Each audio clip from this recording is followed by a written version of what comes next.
میں آپ کو بتاتا ہوں، سیدنا غوث اعظم عبد القادر جیلانی رضی اللہ تعالیٰ عنہ منبر پر خطبہ دے رہے تھے، بڑا مجمع 70,000 کا مجمع، منبر پر جب خطبہ دے رہے تھے، عین خطبے کے دوران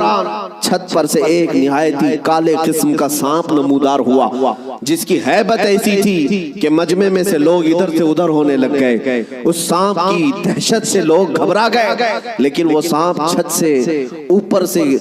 آتے آتے سیدھے سرکار غوث پاک کے کندھے پر آ گیا، غوث پاک کے کندھے پر آ گئے، نہایت ہی کالے قسم کا زہریلا سانپ جس کو دیکھ کر مجمع منتشر ہو رہا۔ غوث پاک خطبے میں مصروف ہیں، اور اس کے بعد وہ سانپ آپ کے گردن سے آپ کے جبے میں داخل ہوا، آستین میں گیا، سینے پر آیا، دوسرے آستین میں گیا، گردن میں آیا، اس کے بعد تھوڑی دیر کے بعد وہ واپس ادھر ہی گیا۔ غوث پاک کے ایک جملے میں بھی لغزش نہیں ہے، خطبہ جس طرح چل رہا تھا اسی طرح چلتا رہا۔ اور اس کے بعد اس سانپ نے فصیح عربی میں آپ سے کلام کیا، کہا ہے عبد القادر میں آزمائش کے لیے آیا تھا، اس سے پہلے میں نے کئی لوگوں کو آزمایا، ان کے یا تو زبان میں لکنت آ گئی، یا تو پیر ہل گئے، یا تو پھر اپنا بیان چھوڑ دیا، لیکن تمہارا حال تو یہ ہے کہ ایسا لگتا تھا کہ تمہارے جسم پر کوئی چیز آئی نہیں۔ غوث پاک رضی اللہ تعالیٰ عنہ مسکرائے، خطبہ جاری رکھا۔ لوگوں نے پوچھا غوث پاک سے کہ یہ کیا تھا، اتنا بھیانک سانپ آپ کے جسم پر آیا، آپ کے جسم پر کوئی جنبش بھی نہیں، لغزش بھی نہیں۔ سرکار غوث پاک رضی اللہ تعالیٰ عنہ مخاطب ہوتے ہوئے ارشاد فرماتے ہیں، میرا نام عبد القادر ہے، میں قادر کا بندہ ہوں۔ کس کا بندہ؟ قادر کا بندہ، قدرت پر یقین رکھتا ہوں۔ مجھے اس بات پر یقین تھا کہ اگر میری موت آنی ہے تو اس سانپ کے ذریعے سے آ جائے گی، میرے ہلنے سے بچنے سے میں بچ نہیں سکوں گا، اور اگر میری موت نہ آنا ہو تو اس طرح کے سینکڑوں سانپ بھی میرے جسم کا کچھ نہیں کر سکتے۔ موت و حیات کی قدرت صرف میرے رب ذوالجلال کے پاس ہے۔ میں اسی یقین کے ساتھ خطبے میں مصروف رہا، وہ تو امتحان تھا، ٹل گیا۔ عزیزان گرامی وقار،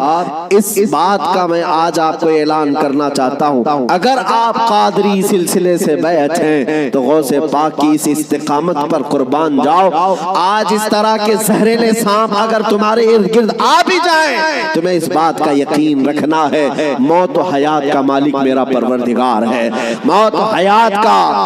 حیات کی قدرت میرے رب ذوالجلال کے پاس ہے۔ اور یہ یقین میں آپ سے کہتا ہوں کہ غوث پاک کے مقام تک تو نہیں پہنچ سکتے، لیکن واقعہ عرض کرنے کا مقصد یہ ہے کہ ہم قادری غلام ہیں، قادری کتے ہیں، ان کی نسبت سے اگر ہمارے سینے میں تھوڑا بہت بھی اگر شجاعت کا جذبہ آ جائے تو میں سمجھتا ہوں کہ میرے عزیزو آج اس روئے زمین کا منظر ہی بدل جائے گا۔ لوگ دیکھ چکے تمہیں ڈرا کر کے، دھمکا کر کے، انہیں یہ اندازہ ہو گیا ہے کہ یہ تھوڑے پیسوں میں بک جاتے ہیں، یا خوف سے تھر تھراتے ہیں، ڈر کر کے بھاگ جاتے ہیں، اس لیے دنیا تمہیں ڈراتی ہے، دھمکاتی ہے۔ لیکن جس دن تمہارے قدم ڈگمگانے سے رہ گئے، میں یقین کے ساتھ کہتا ہوں بجلیاں آئیں گی، طوفان آئیں گے، لیکن تمہارا کچھ نہیں ہو سکے گا۔ اللہ کریم تمہارے استقامت پر مدد نازل فرمائے گا، اس لیے کہ قرآن میں وہ کہتا ہے ان الذین قالوا ربنا اللہ ثم استقاموا تتنزل علیہم الملائکہ، بے شک جو لوگ اللہ کو یہ کہتے ہیں کہ ہمارا رب ہے اور پھر اس پر جمے رہتے ہیں، مولا فرماتا ہے ان کی حفاظت کے لیے مولا فرشتے نازل فرماتا۔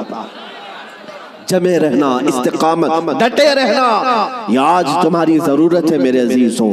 طوفان آئیں گے، آندھیاں آئیں گی، لیکن یہ نہیں ہے کہ تم میدان چھوڑ کر بھاگ جاؤ۔ دیکھو موت تو آنی ہے، کسی ہاسپٹل کے بیڈ پر آئے گی یا گھر کی چٹائی پر آئے گی، کہیں نہ کہیں آنا ہے، یا کسی حادثے میں یا کسی بیماری میں۔ لیکن اگر قسمت سے موت اس حال میں آئے کہ میں میرے نبی کا پرچم بلند کر رہا ہوں، نبی پاک کی عزت کی بات کر رہا ہوں، اور اگر اس حال میں موت آئے تو اس موت کا کیا کہنا۔ میرے عزیزوں، بزرگوں نے فرمایا جو ناموس رسالت پر مر جاتا ہے، روح نکلنے سے پہلے وہ اپنے سرانے پر مصطفیٰ کریم کا دیدار بھی کرتا ہے، نبی پاک صلی اللہ تعالیٰ علیہ وسلم کا دیدار کرے گا۔